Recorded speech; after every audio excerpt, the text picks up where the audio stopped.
Bonjour à toutes et à tous, je suis très heureuse de vous retrouver pour une nouvelle vidéo couture. J'espère que vous avez passé une très bonne semaine et que vous n'avez pas eu de dégâts parce que personnellement j'habite en Isère et on a eu des vents très très forts là où j'habite, ça a vraiment fait pas mal de dégâts. Donc j'espère que de votre côté tout va bien. Cette semaine, je voulais vous proposer un petit projet assez simple. Je voulais coudre donc un basique qu'on a quasiment tout dans notre armoire, c'est-à-dire une chemise ample blanche toute bête. À la base, je voulais la faire avec le patron de Jolie Lab et je ne me rappelle plus du tout le nom, mais bref, c'est un patron de chemise un peu oversize qui est assez sympathique. Et entre temps, Makerist a fait ses fameuses ventes à 2 €, donc autant vous dire que j'en ai pas mal profité, j'ai pas mal fouillé, j'ai trouvé de très jolis modèles. Et d'ailleurs, si des fois vous regardez mon Instagram, j'ai cousu le pantalon de jean 1956 de Popine et Linon que j'aime beaucoup. Et je pense que je vais refaire une version filmée parce que les pantalons chez moi c'est qui tout double, comme j'ai des hanches un peu larges. Et donc je fais toujours un test avant, mais je pense que je vous le referai en vidéo parce qu'il est vraiment très très sympa. Mais bref, j'ai donc trouvé comme modèle pour une chemise oversize la chemise Lexi d'Alexandra Création. Donc vous voyez, c'est une chemise toute simple avec un col, des poignées de manche, une patte de boutonnage. Par contre, il y a des fronces au niveau des poignées de manche et ça, je ne suis pas totalement sûre que ça va me plaire. Mais comme c'est la première fois que je la couds, je vais la faire telle qu'elle. Et puis si le modèle tombe bien, que je l'apprécie, je ferai peut-être des petites modifications ultérieures. Mais pour l'instant, on va rester tel quel. J'ai donc lu les commentaires en amont avant d'acheter mon patron parce que depuis ma mésaventure avec la veste d'Idem de Manimage, je me méfie un peu. Et les commentaires sont assez bons. Généralement, les personnes qui l'ont acheté disent que le modèle tombe bien, il est fidèle à l'image. Par contre, elles préviennent que le calibrage du patron sur les feuilles format A4 est mal fait, qu'il y a beaucoup de décalage. Je confirme. Quand vous faites les 2 premières lignes de 4 feuilles, ça va encore. Et puis plus vous avancez, plus les traits se décalent. À la fin, vous faites un bidouillage pas possible. En plus, il n'y a pas... vous savez, souvent on vous met les lignes de découpe de vos feuilles A4 pour pouvoir faire des jolis raccords. Ça n'y est pas, donc ça rajoute encore un petit peu à l'imbroglio.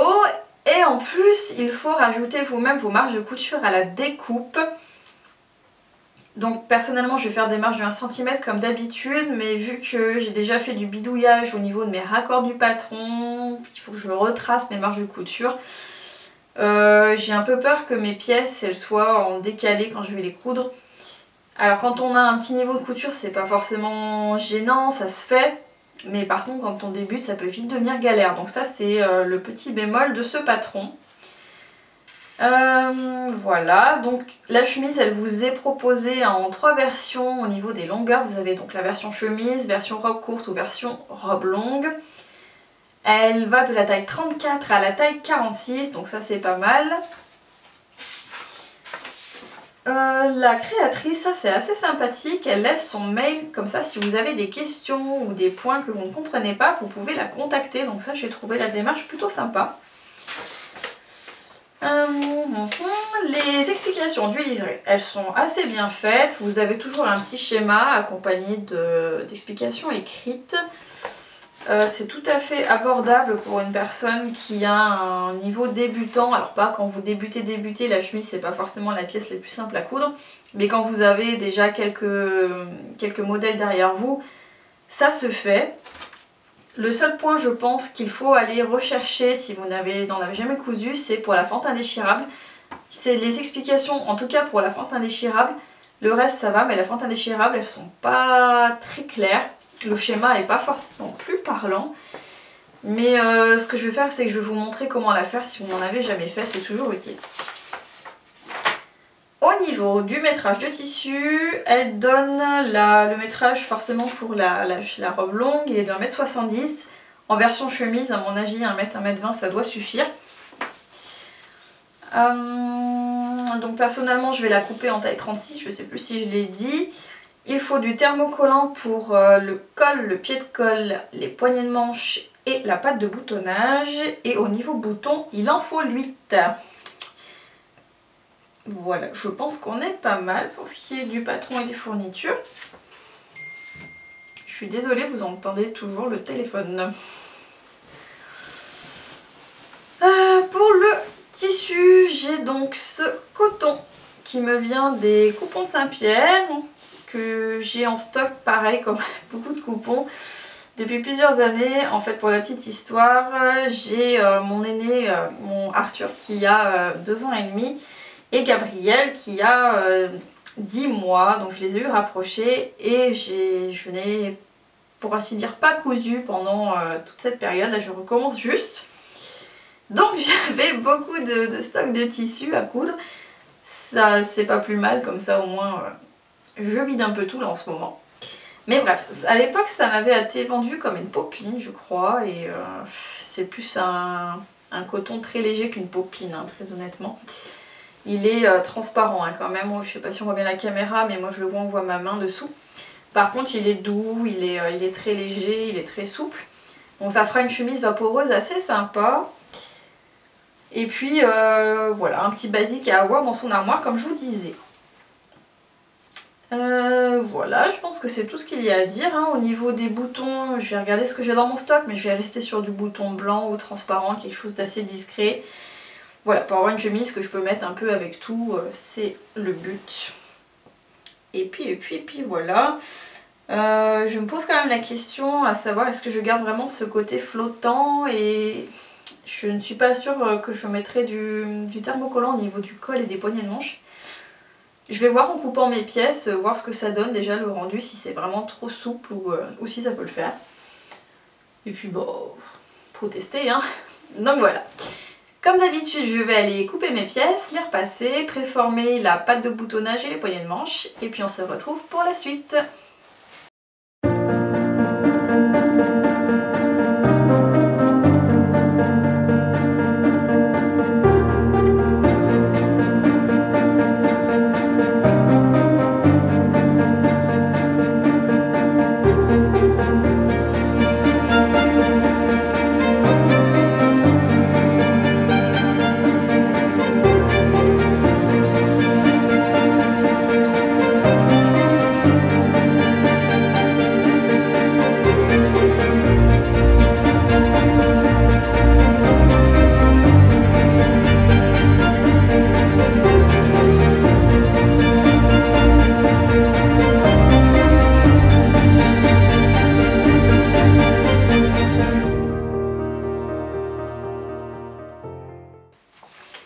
Alors j'ai bien fini de couper toutes mes pièces, j'ai repassé, préformé tout ce qui devait être préformé.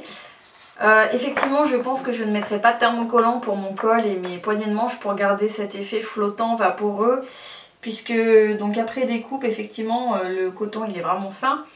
Mais j'aime assez le rendu, ça fera vraiment quelque chose de léger, même si c'est pas forcément adapté à la saison. Mais bref, c'est pas grave. Du coup, alors le livret dit de commencer par monter en entier les manches. En entier, oui c'est ça, pour commencer par monter les manches. Et en commençant donc par cette fameuse fente indéchirable que je vais vous montrer comment faire. Vous allez voir, c'est pas si compliqué que ça.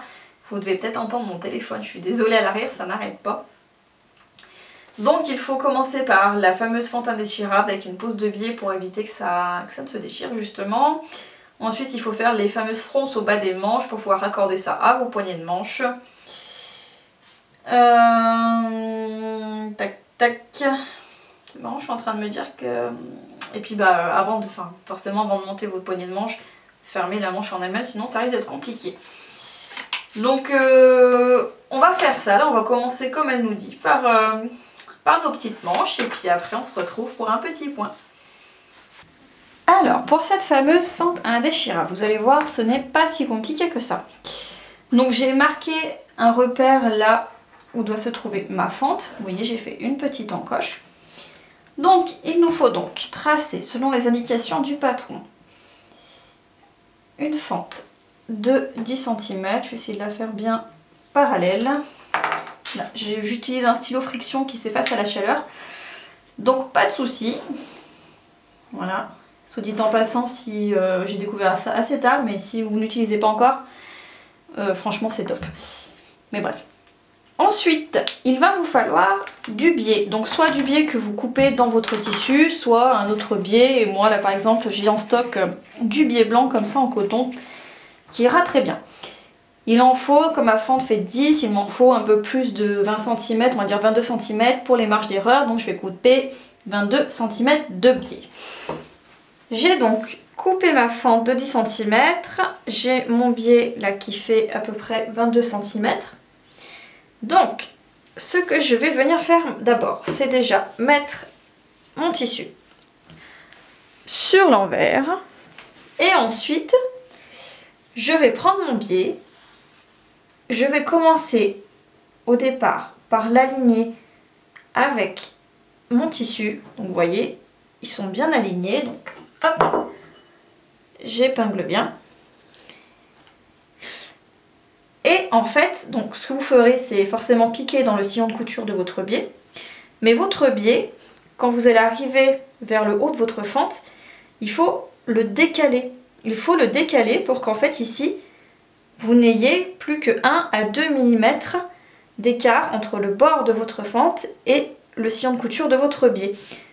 Donc on épingle bien tout ça.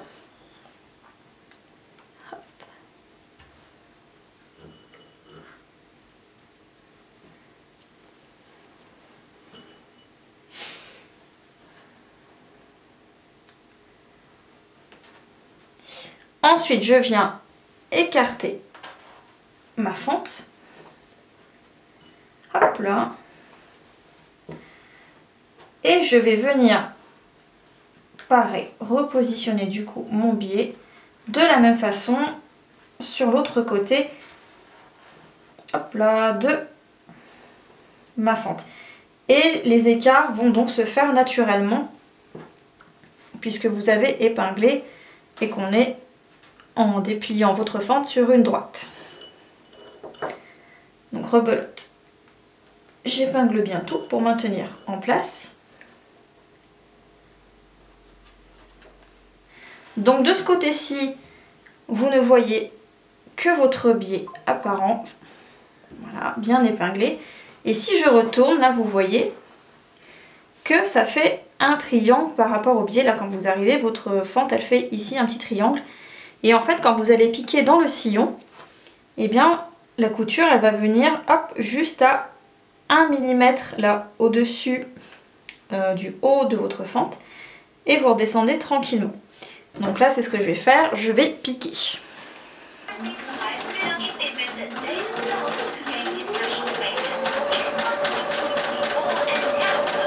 Donc, j'ai fait ma couture. De ce côté-ci, elle est dans le sillon et là je suis donc, vous voyez, je sais pas si on va bien voir à la caméra, j'ai du mal à faire focus, mais bref, elle part bien en triangle au niveau de ma fente et elle repart ensuite sur les bords du biais en bas. Donc après, tout simplement on replie le biais comme d'habitude, hein, comme un biais classique, et on va venir coudre du coup de ce côté-ci à 1 mm du bord.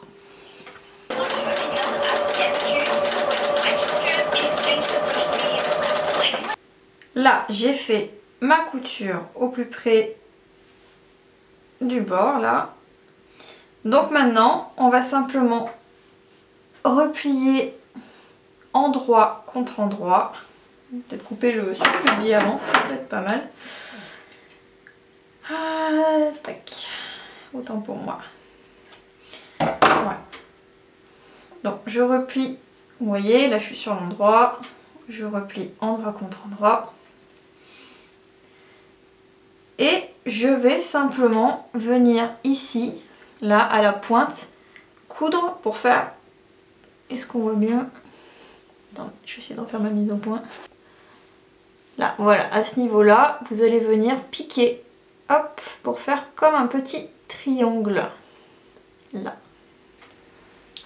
Voilà, j'ai piqué mon petit triangle ici. Et vous voyez la fente, ensuite, quand on repasse sur l'endroit, elle vient, hop là, je vais y arriver, se placer comme ceci. Elle se rabat naturellement et vous avez cousu votre fente indéchirable. Donc ce n'est pas forcément très compliqué, il faut juste être patient et minutieux, mais ça se fait très bien. Donc je suis désolée si c'est pas forcément très clair ou les plans sont pas forcément très bons, mais comme je vous disais en début, il y a beaucoup de tutos sur YouTube concernant les fentes indéchirables, donc au pire n'hésitez pas à aller en voir des meilleurs que le mien, parce que je n'ai aucun doute que vous en trouverez. Donc voilà.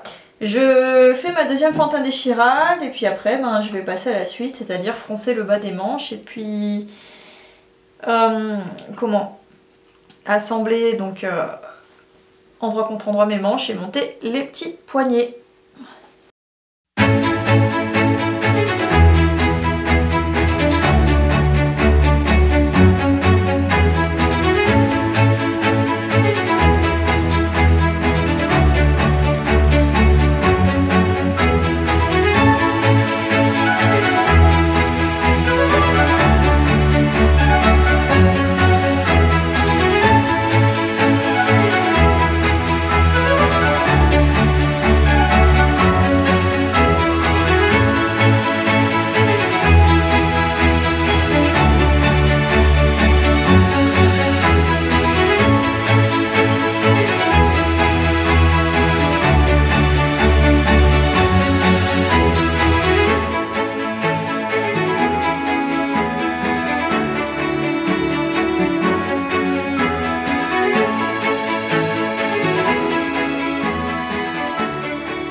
Alors, j'ai bien fini d'assembler mes manches. Donc, j'ai fait mes petites fronces. J'ai monté les poignées de manches devant, derrière, avec ma petite fente indéchirable qui est ici. Bon, écoutez, du coup, les fronces restent assez discrètes. Donc, pour l'instant, elles ne me gênent pas trop. Je verrai une fois que la chemise sera cousue entièrement. Du coup, je reprends les explications. Paf, paf, paf. Et bien maintenant, je vais du coup coudre le corps de la chemise, donc assembler l'empiècement dos avec le dos, puis par les épaules les devants, et ensuite faire la technique du burrito pour pouvoir mettre le deuxième empiècement dos afin que les coutures ne soient pas visibles, et coudre les côtés. Voilà. Et elle dit également de faire l'ourlet du bas au niveau de la liquette, vous savez là. Donc on va déjà faire ça. Et puis on se retrouvera après pour la pose du col. Mais bon, normalement c'est pareil, ça ne devrait pas poser trop de soucis. Et j'hésite à faire mes boutonnières, je suis désolée, mes boutonnières maintenant ou à la fin. Bon, je les ferai tout à la fin, ce sera fait tout en même temps. Donc voilà, là je vais donc assembler le corps de la chemise en elle-même et faire le petit ourlet du bas, comme il est dit dans le patron, et ensuite on se retrouvera pour un nouveau petit point.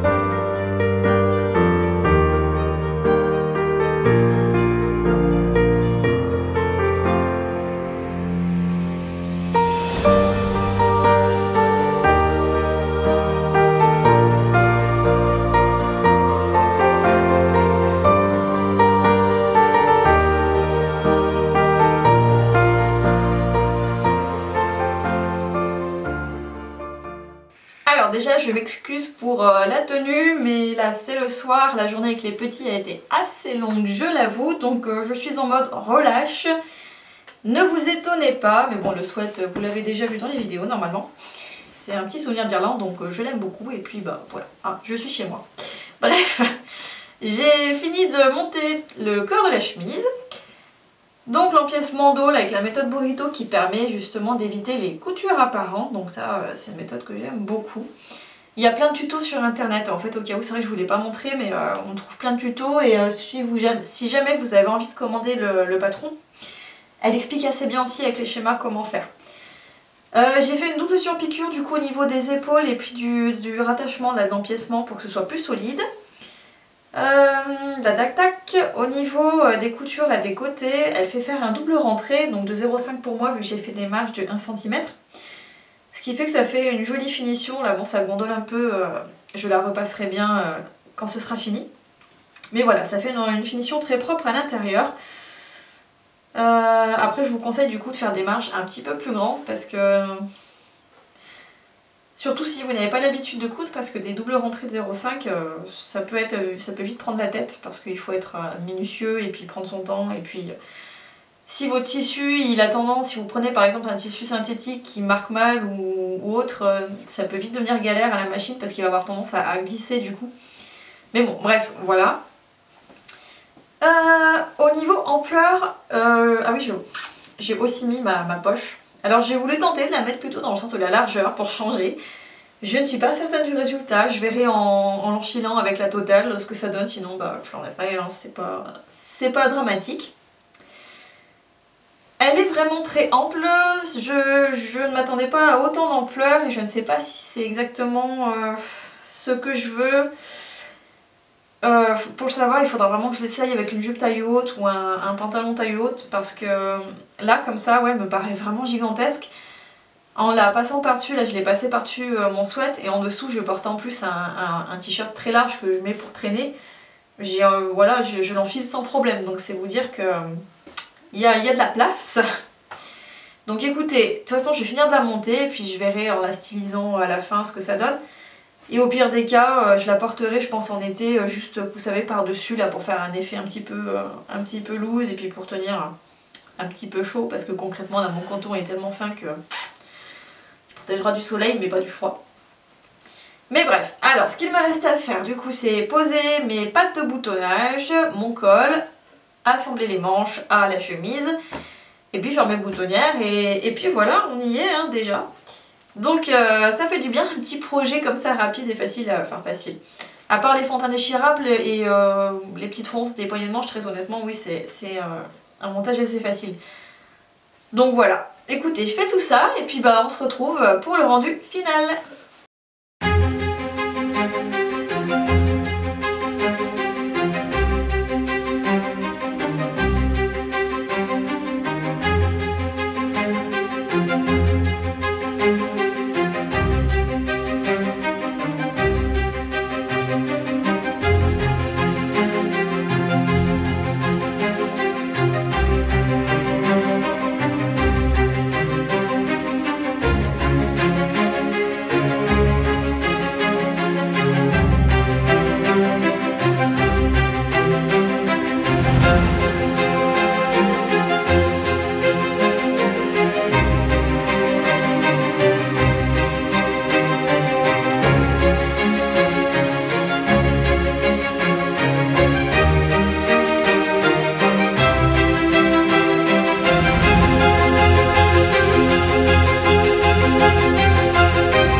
Guides me through the long dark fight.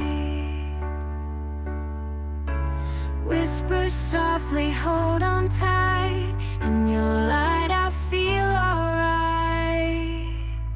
Stars above, they spark and gleam, turning dreams to what they seem. In your glow my heart redeems hope's reflection in your beam. Moonbeams shine on me so true. Light my path in shades of blue.